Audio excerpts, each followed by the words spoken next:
নবীজির জীবনে সে আমল করেছেন, সাহাবায়ে কিরাম এই আমল করেছেন, তাবিঈনরাই কেমন আমল করেছেন, তবে তাবিঈনরাই আমল করেছেন, আইম্মে মুতাকাদ্দিমিনরা করেছেন, মুতাআখিরিনরা করেছেন, আউলিয়াগণ করতেছেন। জোরে কোন সুবহানাল্লাহ। আল্লাহর ওলিরা এই আমলগুলি করে। গভীর রজনীতে মুসাল্লা বিছায়া, জায়নামাজ বিছায়া, তাহাজ্জুদের নামাজে যখন দাঁড়ায়া যায়, দুনিয়ার কেউ জানে না, কথা ঠিক কিনা বলে? নিজের স্ত্রীও টের পায় না স্বামী কোথায় আছে, স্বামী কোথায় গেল, স্ত্রীর খবর নেই, ঘরের সবাই ঘুমাচ্ছে নাক ডেকে, কিন্তু আল্লাহর বান্দা মুসিবতে পড়ছে। নিরিবিলিতে অজু করে, ইস্তিনজা করে, অজু করে, জায়নামাজ বিছায়া তাহাজ্জুদের নামাজে দাঁড়ায়া গেছে। তুমি যদি বোঝাও সূরা ফাতিহার মধ্যে আল্লাহর কাছে সাহায্য চাও, আম্বিয়া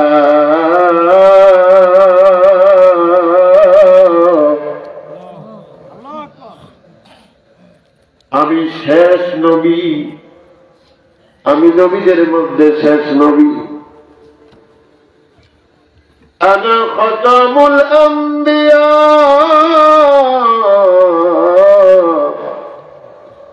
লা নবিয়্যা বাদি। আল্লাহু আকবার, আল্লাহু আকবার। লা নবিয়্যা বাদি, আমার পরে আর কোন নবী আসবে না, রাসূল আসবে না। নবুয়তের দরওয়াজা আল্লাহ পাক বন্ধ করে দিয়েছেন। খাতমে নবুয়ত হয়ে গেছে। আমরা খাতমে নবুয়ত স্বীকার করি কি করি না? আমাদের নবী খাতামুল আম্বিয়া, শেষ নবী। যারা বিশ্বাস করবে কিয়ামতের আগে আরো কোন নবী আসতে পারে, এই ধরনের যদি কোনো সন্দেহ তার অন্তরের ভিতরে থাকে, সাথে সাথে মানুষটা কাফের, বেঈমান হয়ে যাবে। সেজন্য আমার ভাইরা বলছি, আমরা আখিরি নবীর উম্মত। নবীজি বলে গেলেন, নবুয়তের দরজা আমার পর্যন্ত শেষ। আনা ওয়াসসাআতু কাহাতাইন।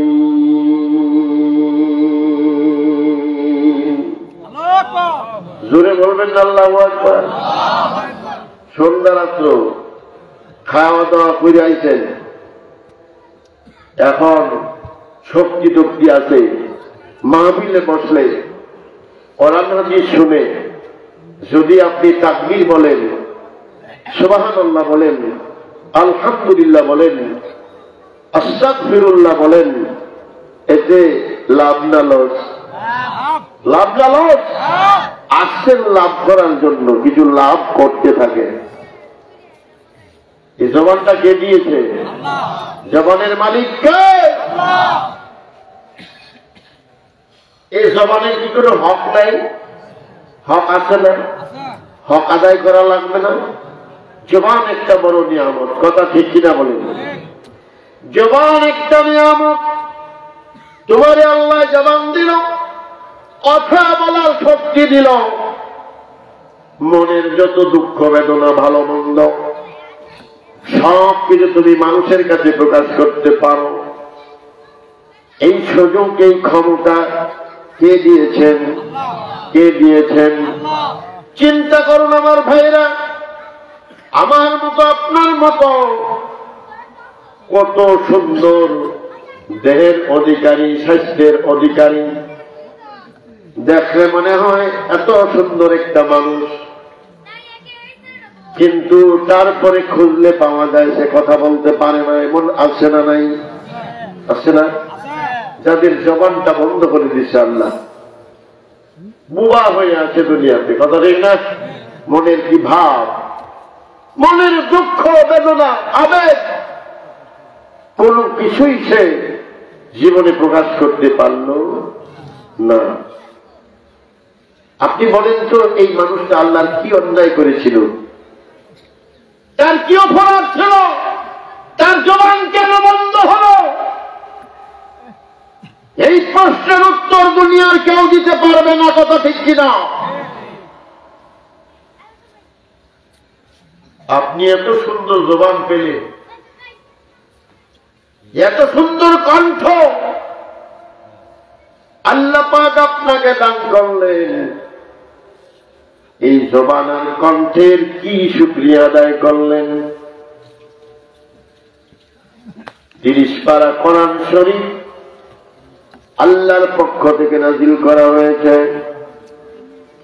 এই কোরআন যারা পড়ে, যত পড়ে ততই বোঝা লাগে। সুবহানাল্লাহ বলেন। কোরআন পড়ার মধ্যে যত বেশি পড়বে, কোনদিন কারো কাছে কোরআন পড়া খারাপ লাগবে না। সুবহানাল্লাহ লাগেনি? যেদিন থেকে আপনার উপর নামাজ ফরজ হয়েছে, নামাজ আপনারা পড়তে শিখেছেন, যেদিন থেকে আমরা নামাজ পড়ি, প্রতি ওয়াক্তের প্রত্যেক রাকাতে রাকাতে সূরা ফাতিহা আমরা তেলাওয়াত করি কি করি না? করি কি করি না?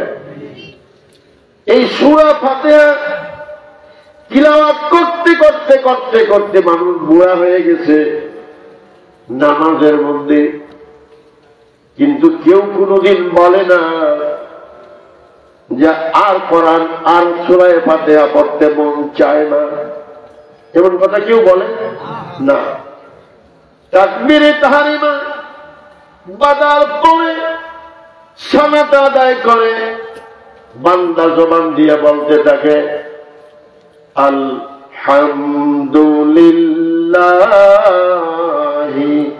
রাব্বিল আলামিন। আল্লাহু আকবার। আল্লাহু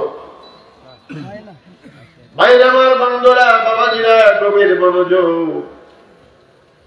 জীবন ভরে নামাজ পড়লেন, সূরা ফাতিহা কতবার জীবনে তিলাওয়াত করলেন, কিন্তু বুঝতে পারলেন না সূরা ফাতিহার মধ্যে কি বলা হয়েছে। কি বলতেছেন আপনিও জানেন না।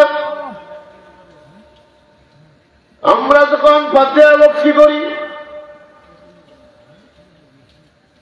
আস্তাগফিরুল্লাহ কারবার পরে আস্তাগফিরুল্লাহ রাব্বি মিন কুল্লি যামবি ওয়া আতুবু ইলাইহি লা হাওলা ওয়ালা কুওয়াতা ইল্লা বিল্লাহিল আলিয়্যিল আযীম। পড়ি কি পড়ি না? এই যে আমরা তওবা, আমাদের তওবার প্রতি আমাদের মনোযোগ কেন আসে না? ভাষাটা আরবি আমরা বুঝি না বিদায় শিখছি ইস্তেগফার, পড়ি ইস্তেগফার, কিন্তু কি কইলাম তা তো বুঝি না। কথা ঠিক কিনা বলে? হ্যাঁ, সবাই বুঝেন? আস্তাগফিরুল্লাহ মূর্খ মানুষও বুঝে। ছোট বাচ্চারে কইলে আস্তাগফিরুল্লাহ রাব্বি মিন কুল্লি যামবি ওয়া আতুবু ইলাইহি কয় না? যদি বলা হয় কি কইলা বলো তো, কয় যায়।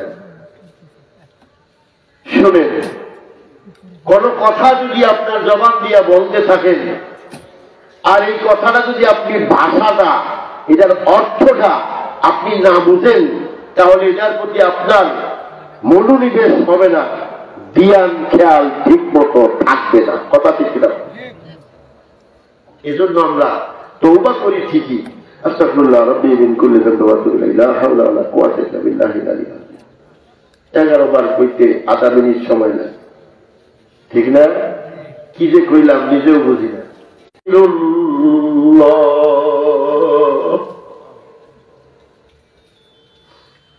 এত লম্বা ইস্তেগফার করতে তুমি পারতা না। আস্তাগফিরুল্লাহ কথাটা বলার সঙ্গে সঙ্গে তোমার কলিজা ফেটে চোখ দিয়া পানি বের হয়ে যেত।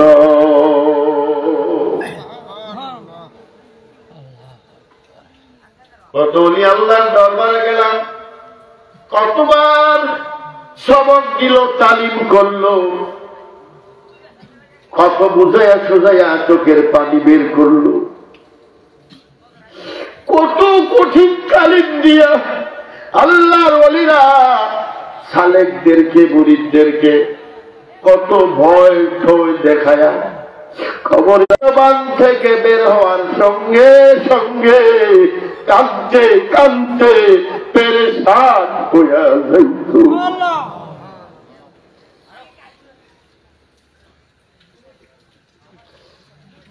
আমার ভাইয়েরা,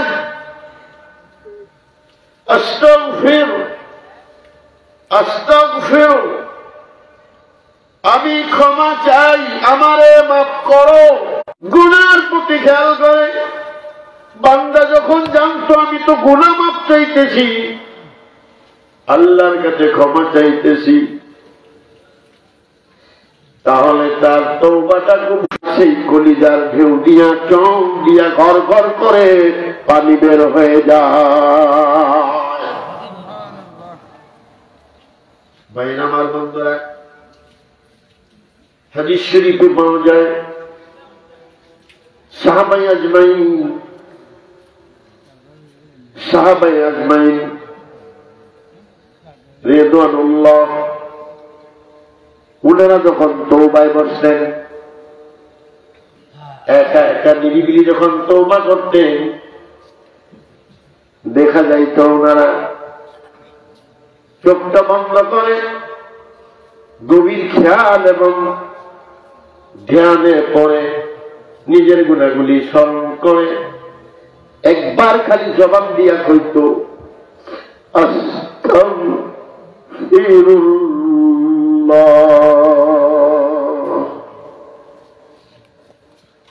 রাব্বি মিন কুল্লি যামবি ওয়া তুবু ইলাই, ওই পর্যন্ত যাইতে পারে নাই।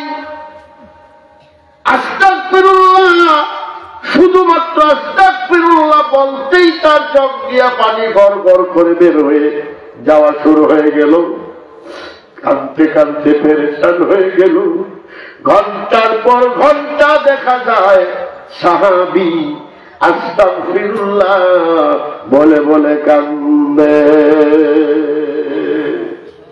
আর গাইতে পারে না।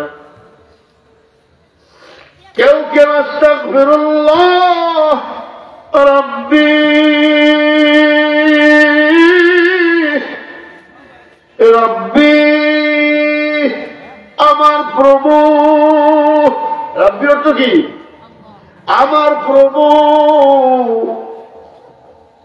আল্লাহ গো ক্ষমা চাই, তুমি আমার প্রভু, তোমার মাফ করার ক্ষমতা আছে, এই জন্য আমি গোপনে গোপনে তোমার কাছে তওবা করছি গো আল্লাহ।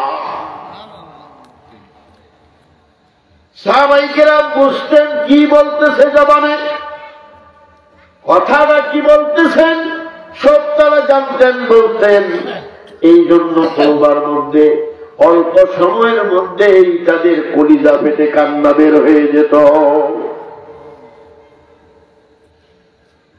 মক্কা মদিনা আরব কান্ট্রির মধ্যে ইমাম সাহেব যখন নামাজের মধ্যে কেরাত তিলাওয়াত করতে থাকেন, ইমাম সাহেব যখন কেরাত পড়েন সূরা ফাতিহা, এরপরে যে কেরাতটা পড়েন, যখনই কোন আযাবের গজবের কথা আলোচনায় এসে যায়, অটোমেটিক হাউমাউ করে তারা নামাজের মধ্যেই কান্না শুরু করে দেয়। তারা বুঝে কি বলতেছে, বুঝার কারণে কান্না ফেরায় রাখতে পারে না, আটকায় রাখতে পারে না, নামাজের মধ্যেই তিলাওয়াতের মধ্যেই গলা কাঁপায়া কাঁপায়া কাঁদতে শুরু করে, তিলাওয়াত পর্যন্ত বন্ধ হয়ে যায়, তিলাওয়াত বন্ধ হয়ে যায়, আর কথা বলতে পারে না, ফুফায়া ফুফায়া কাঁদতে থাকে। আল্লাহর ভয়ে, জাহান্নামের ভয়ে, আযাব গজবের ভয়ে, নাফরমানির ভয়ে আল্লাহর কাছে নামাজের মধ্যেই কান্না শুরু করে দেয়। করে করতে কেন? তারা বুঝতেছে যে কি বলতেছি আমি। আল্লাহ এই জায়গার মধ্যে কত কঠিন আযাবের কথা বলছে। এই কথাটা যখন সে বুঝতে পেরেছে, তখনই তার ভিতর থেকে অটোমেটিক কান্না চলে আসছে। আমরা দেখলাম আল্লাহ পাক আমাকে তৌফিক দিয়েছেন, আমি গুনাহগার, 2 বার মদিনা শরীফ মসজিদে নববীতে ইতিকাফ করার সুযোগ পেয়েছি। রমজানের শেষ 10 দিন মসজিদে নববীতে রওজায়ে আতহারের সামনে দাঁড়ায়া তারাবির নামাজ, 5 ওয়াক্ত নামাজ, তাহাজ্জুদের নামাজ, কিয়ামুল লাইল আদায় করা হয়েছে। ইমাম সাহেবগণ যখন লম্বা কেরাত শুরু করেছেন, যখনই দেখা যায় আযাব গজবের আয়াত সামনে এসে গেছে, নামাজের মধ্যেই কান্না শুরু হয়ে গেছে। শুধু ইমাম সাহেব না, পাকিস্তানি, সৌদিয়ান, আরব কান্ট্রির যত মুসল্লিরা থাকে, যারা কোরআনের অর্থ বুঝে, মুসল্লিরাও কান্না শুরু করে দেয়। মুসল্লিরাও কান্না, চোখ দিয়ে পানি বের হয়ে যাচ্ছে। তাহলে বুঝলে তো কাঁদবো, না বুঝলে কেউ কাঁদবে? কি বলে? আব্দুর রহমান সুদাইসি বর্তমানের মক্কার প্রধান ইমাম, প্রধান বিচারক। এই মানুষটা আল্লাহ কত বুজুর্গ বান্দা, কত বুজুর্গ। এই যে মানুষটা হুজুর আছেন, মহম্মদপুরের হুজুর, উনি কতবার গেছেন। এই আব্দুর রহমান সুদাইসি যখন নামাজে দাঁড়ায় যায়, আর ইনি সূরা ফাতিহার মধ্যেই কান্না শুরু করে দেন। যখন বলে ইয়াকা না'বুদু ওয়া ইয়াকা নাস্তাঈন, এখানেই তার কান্না শুরু হয়ে যায়। কারণ সে কি বলছে? ইয়াকা না'বুদু, কেবলমাত্র, শুধুমাত্র, একমাত্র তোমারই ইবাদত করি গো আল্লাহ। ওয়া ইয়াকা নাস্তাঈন, আর একমাত্র তোমার কাছে সাহায্য প্রার্থনা করি।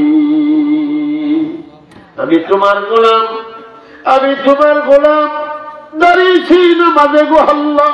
তুমি আমার সামনে তোমার ইবাদত করার জন্য দাঁড়িয়েছি। আমি সাক্ষী দিলাম, তোমার ইবাদত ছাড়া আমি কারো ইবাদত করি না, তোমার গোলামি ছাড়া কারো গোলামি করি না। আমি তোমার আব্দ, আমি তোমার গোলাম, তুমি আমার মনিব।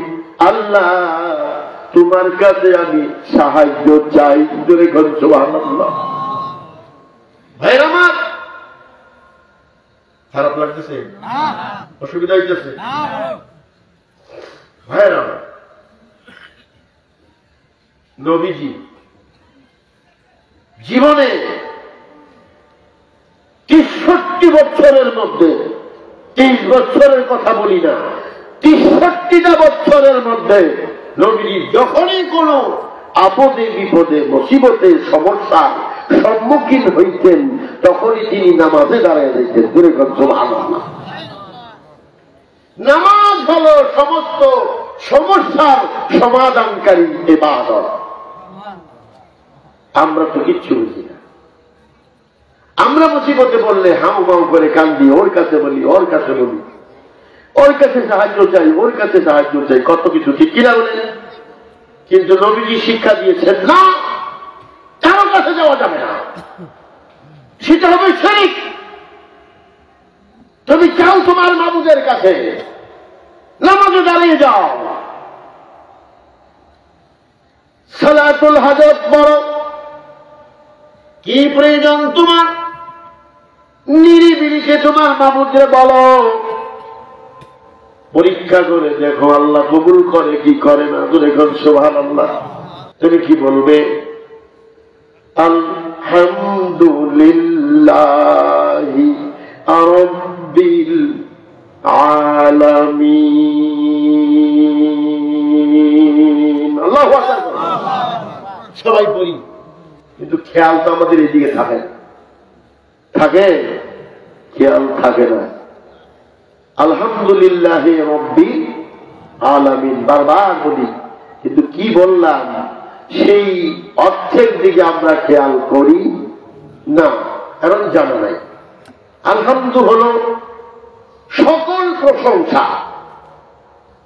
আলিফ লাম ইস্তিগরাকি যেটা বলে, যে আলিফ লাম থাকলে শব্দের প্রথমে দুনিয়ার সকল প্রকারের প্রশংসা তার মধ্যে চলে আসে। যদি করেন সুবহানাল্লাহ। আল্লাহর চাইতে বেশি প্রশংসা পাওয়ার যোগ্য আর কেউ আসেনি।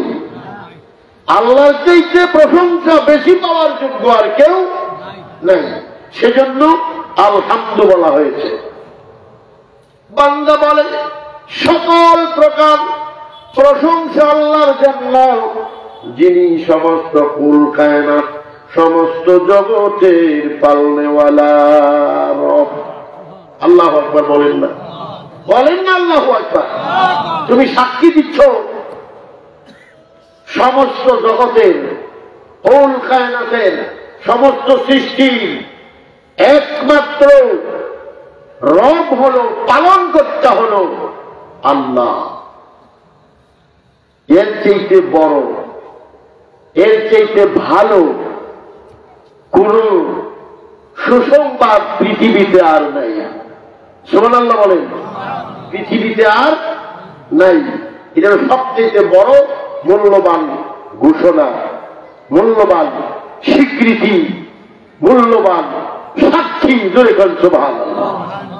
এই সাক্ষী যখন বান্দা দিতে থাকে, আল্লাহ পাক দেখেন, বান্দার দিকে তাকায় দেখে যে আসলে বান্দা যে কথাটা বলতেছে তার কথা এবং কাজে মিল আছে কিনা। সুবহানাল্লাহ। কারণ বান্দা যখন নামাজ পড়ে আল্লাহ তার সামনে হাজির এবং নাজির। জোরে বলেন সুবহানাল্লাহ। আল্লাহ হাজির নাজির, উপস্থিত আছেন এবং দেখতেছেন। তুমি কিভাবে নামাজ পড়ো আল্লাহ স্বয়ং দেখছেন। নবীজি বলছেন, তুমি যখন নামাজ পড়ো তুমি মনে মনে এরাধা করবে যে তুমি আল্লাহকে দেখছো, আল্লাহ তোমাকে দেখছে। যদি তুমি আল্লাহকে না দেখতে পারো তাহলে জানো আল্লাহ মানে দেখছে। কথা ঠিক কিনা বলে নবীজির কথা।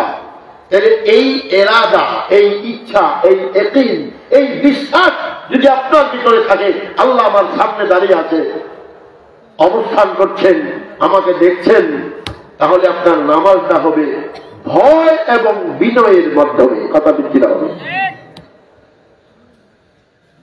মনিব যদি সামনে থাকে গোলাম কোনো বেয়াদবি করতে পারে না। মনিবের সামনে গোলাম জোরো শুরু হয়ে দাঁড়িয়ে থাকে, হাকিমের সামনে আসামি জোরো শুরু হয়ে দাঁড়িয়ে থাকে। কথা বৃদ্ধি বলে এজলাসে দাঁড়ায় হাকিম বিচার করে, রায় দেয়, ওই হাকিমরে দেখা সব আসামি জোরহাট হয়ে দাঁড়ায় থাকে। কারণ তার চোখে দেখা যায় এই যে হাকিম বইয়া রয়েছে, কলম কামড়াইতেছে। আমার যদি কিছু বেয়াদবি দেখে তাইলে আমার নামে রিপোর্ট হবে খারাপ। কথা ঠিক কিনা বলেন? রিপোর্ট কি হবে? খারাপ হবে, কলম তার হাতে আছে। তো আমরা তো সেরকম আল্লাহরে বিশ্বাস করি না। আল্লাহ যে আমার সামনে আছে, আমি না দাঁড়িয়ে আল্লাহর সামনে দাঁড়িয়ে নামাজে দাঁড়াই, শরীর চুলকায়, ঠিক না? মন থাকে অন্যদিকে, ব্যবসার মধ্যে মন চলে যায়, গৃহস্থালির মধ্যে মন চলে যায়, চাকরির মধ্যে মন চলে যায়, বাড়িতে মন চলে যায়, অন্য কাজে মন চলে গেল, আমি শুধু দেখানোর জন্য নামাজে দাঁড়াইলাম। কথা ঠিক কিনা বলেন?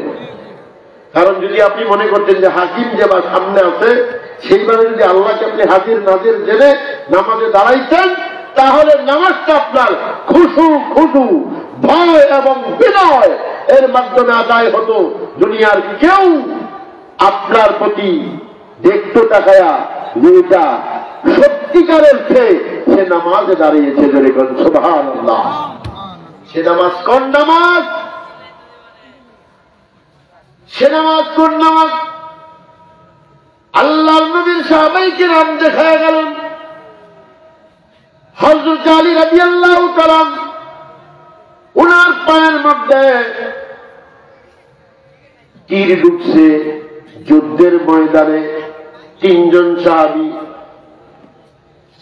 জোয়ান জোয়ান তিনজন সাহাবী চেষ্টা করেছে তাতে কামড় দিয়া তীরটাকে খোলার জন্য, কিন্তু দেখা যায় এমন জোরে হেঁচকা টান দেয়, হযরত আলী জোরে চিৎকার মারে, সহ্য করতে পারে না। তো জোরে কোন সুবহানাল্লাহ। নামাজ কাকে বলে? পারল না। নবীজির কাছে খবর গেল, হুজুর আলীর অবস্থা তো খারাপ, তীর তো খুলতে পারতেছি না। একজন সাহাবীর 3টা দাঁত ভেঙে গেছে। সুবহানাল্লাহ বলবেন না? 3টা দাঁত ভেঙে গেছে, তারপরেও খুলল না। দাঁত ভাঙ্গার কথা নবীজিরে শোনাইছে না। জোরে কোন সুবহানাল্লাহ। নবীজি জিজ্ঞাসা করতে কি হয়েছে, কোন অসুবিধা হয়েছে? কয় না হুজুর, কিচ্ছু হয় নাই। জোরে কোন সুবহানাল্লাহ। সাহাবী মুখটারে বন্ধ করে রাখতে কয় হুজুর কিচ্ছু হয় নাই। কারণ যদি নবীজি দেখে 3টা দাঁত ভেঙে গেছে, নবীজির অন্তরে দুঃখ পাবে, আঘাত পাবে, আমার অম্মত কষ্ট পাইল। সবাই কিরাম আল্লাহ নবী কাছে অভিযোগ নেওয়ার পরে নবীজি বললেন, সাহাবীরা অপেক্ষা করো, নামাজের ওয়াক্ত হোক, আমার আলী নামাজে দাঁড়াবে, তখন তোমরা চেষ্টা করিও তীর খোলার জন্য, ইনশাআল্লাহ তীরটা খুলতে পারবে। নামাজের ওয়াক্ত হয়ে গেল। হযরত আলী কাররামাল্লাহু ওয়াজহাহু অজু করে নামাজে দাঁড়িয়ে গেলেন। 3জন সাহাবী এসে শরীরের সমস্ত শক্তি দিয়া হেঁচকা করে একটা টান দিলেন। ফস করে ওনার পায়ের থেকে বিষাক্ত তীরটুকু বের হয়ে আসলো। হযরত আলী এক চুল পরিমাণ টের পাইল না।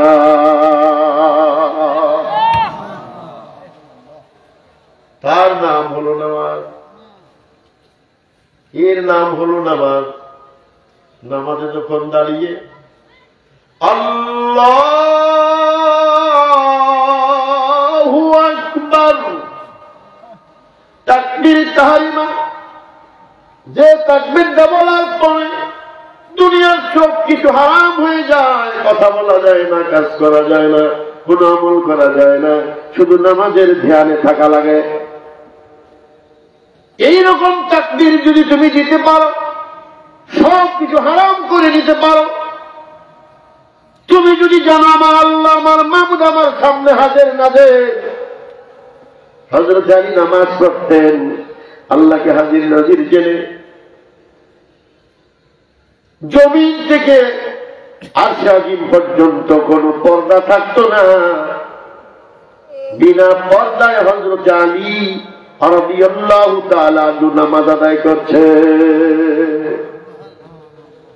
দুনিয়া পুরিয়া সরকার হয়ে যাক, হযরত আলীর কিচ্ছু আসে যায় না। সেইভাবে নামাজ পড়েছেন তারা। আর আমরা আমাদের নামাজ দিয়া কত বাহানা, ঠিক কিনা বলেন? চাচা নামাজে দাঁড়ায়, আরেক বেড়ায় কি বাসে যাবে তাহায় তাহায়, এইভাবে তাহায় তাহায়, কথা ঠিক কিনা? মন খারাপ করতেছেন নাকি? হুজুর আমরা তো এটা করি না, আপনি কি বলেন? আপনারা করেন না, ভালো। আছে না? নামাজ তো নামাজের মতো পড়তে পারি না। নামাজ যদি নামাজের মতো পড়তে পারো আল্লাহর বান্দা, আল্লাহ সত্য কথা বলেছেন, মিথ্যা নয়। আল্লাহ চ্যালেঞ্জ করেছেন কোরআন শরীফের ভিতরে, ইন্নাস সালাতা তানহা আনিল ফাহশাই ওয়াল মুনকার। আল্লাহু আকবার বলেন। আল্লাহ বলছে, বান্দারে তুই যদি নামাজ পড়স, নামাজ আদায় করস, নিশ্চয়ই নামাজ তানহা দূর করে দেয় কি? ফাহশা ওয়াল মুনকার, দুনিয়ার সমস্ত ফাহশা, অশ্লীলতা, মুনকার, সমস্ত খারাপি বান্দার থেকে নামাজে দূর করে দেয়। আল্লাহ নামাজ দিছে মানুষ